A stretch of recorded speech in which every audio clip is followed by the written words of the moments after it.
A lot, and I mean a lot, can be said about Pokemon. From the TCG, anime, movies, and games, Pokemon is one of the best IPs ever.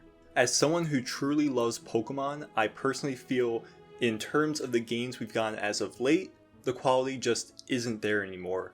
There's something truly magical about the early Pokemon games, your Gold and Silver, Red, Blue, Yellow, Ruby, and Sapphire.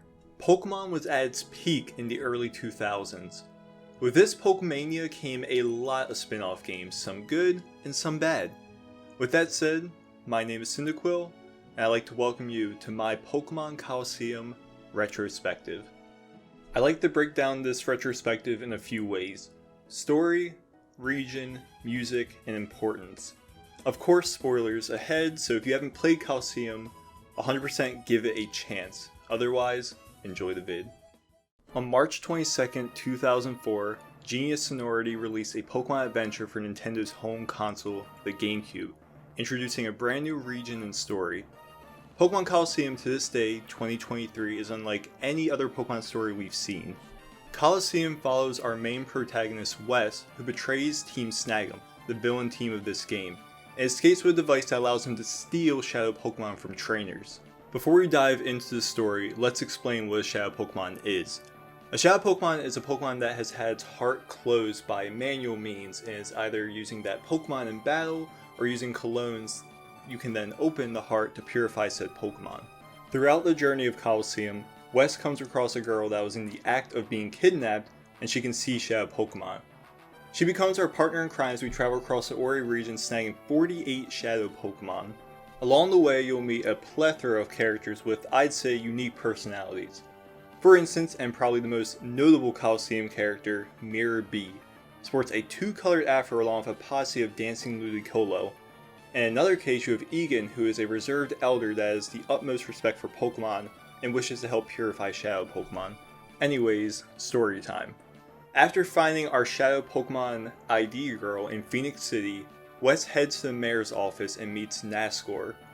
Wes meets the mayor of Phoenix, who is a bit suspicious. Checking out Phoenix Stadium, Wes is stopped by 3 Team Snag'em grunts, and they know Wes, and explain the device he stole is used for snagging Pokemon from trainers. Wes heads to the Pokemart to buy Pokeballs, but turns out no one sells them anymore. Wes hears a rumor that Outskirts Stand sells Pokeballs. Acquiring the Pokeballs, Wes heads back to Phoenix City and is told some scary men entered the city and went to the mayor's house.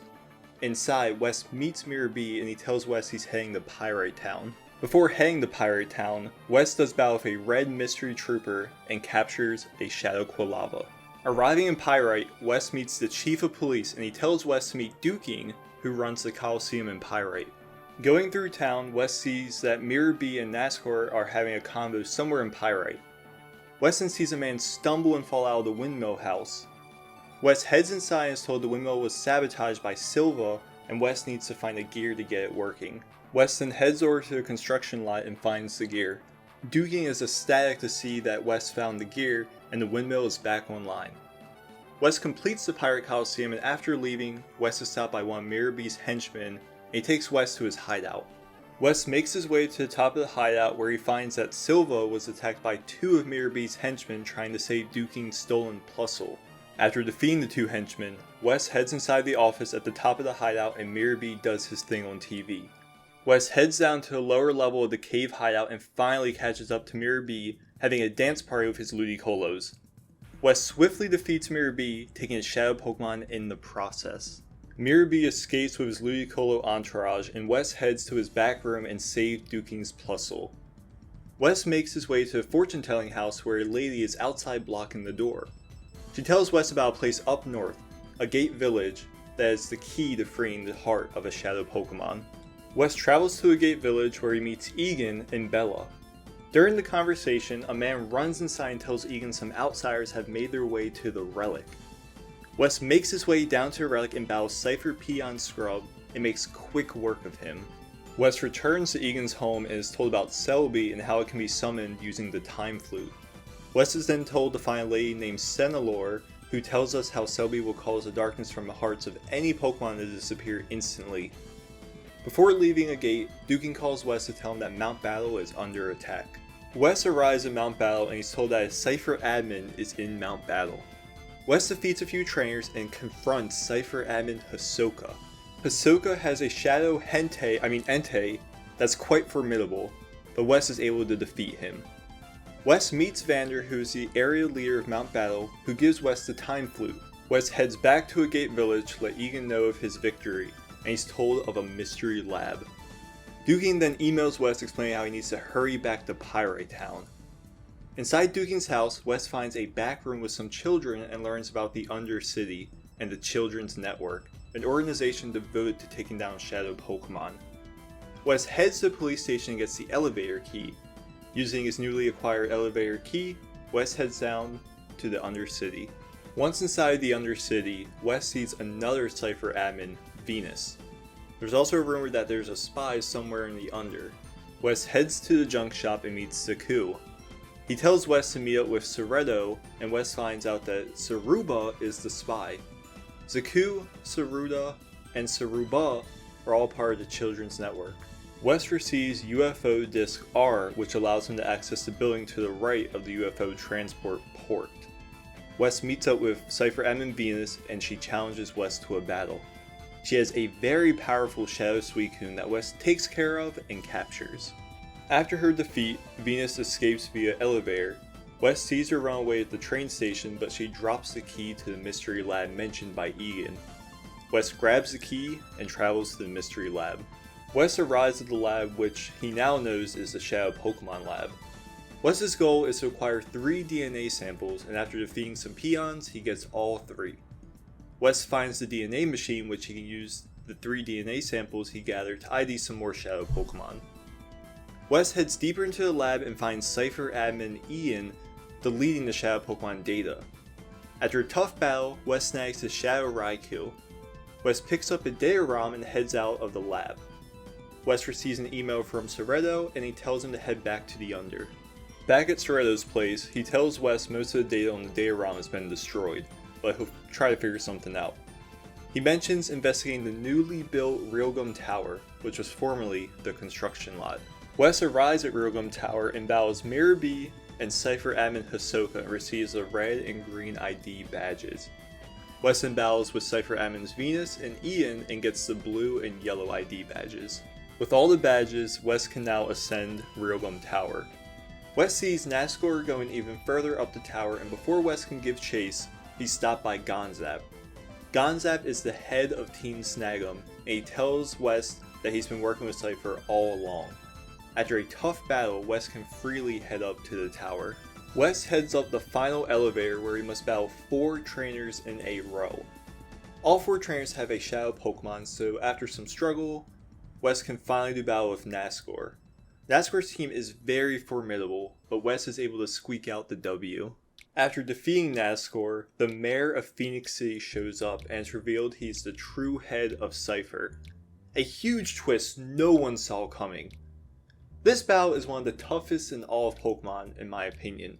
His team consists of Scizor, Slaking, Salamence, Machamp, Slowking, and a Shadow Tyranitar. Aside from Slaking having stats on par with a legendary Pokemon, the rest of his team complement each other really well.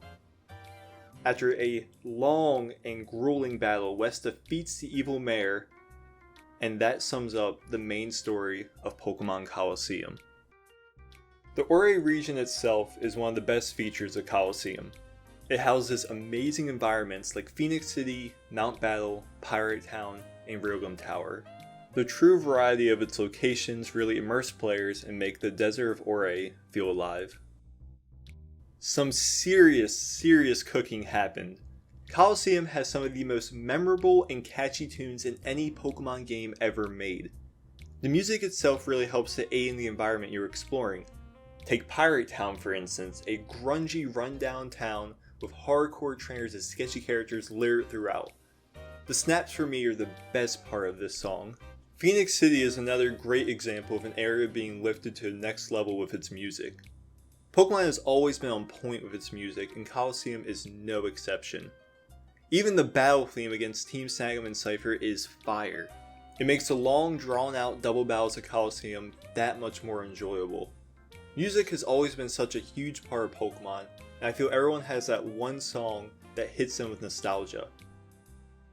Colosseum was, at the time, the only way to acquire Johto region Pokemon.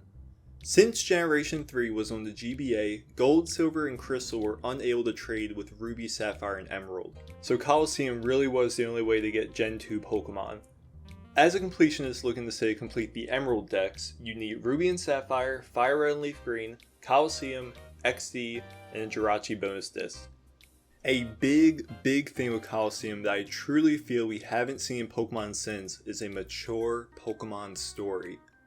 Colosseum has kidnapping, explosion, stealing trainers' Pokemon, getting framed, and so forth. I'm not sure if Game Freak is afraid to make a mature story for the older Pokemon fans, but the recent stories we've gotten in, say, Sword and Shield or Scarlet and Violet just ain't cutting it. We want maturity in Pokemon. It doesn't have to be a mainline game, but I'd love to see a return to Ori in the future. To continue speaking on stealing Pokemon, as mentioned earlier in this video, Colosseum introduced a new form of Pokemon, Shadow Pokemon. This was groundbreaking at the time, and I was devastated that when Pokemon Go introduced Shadow Pokemon, there was zero mention of the Ori region or even West. It feels like Pokemon wants to forget about Colosseum as if it doesn't fit the kid-friendly image Pokemon has always had. A while back, I made a video going over 100% in Colosseum, not only because I wanted to, but I wanted to share my love for this game. If you had a chance to experience it, please give it a chance, and maybe check out its sequel XD Gale of Darkness. To wrap up this retrospective, if you haven't had the chance to experience Colosseum for yourself, please take the time to do so. It's a fantastic journey from start to finish with a good amount of content and difficulty. From the characters you meet along the way to different locations you discover, Colosseum has something for all Pokemon fans. If it isn't obvious yet, I love Pokemon Colosseum. I hope this retrospective gave you a little insight into the masterpiece that this game is. Thanks for watching.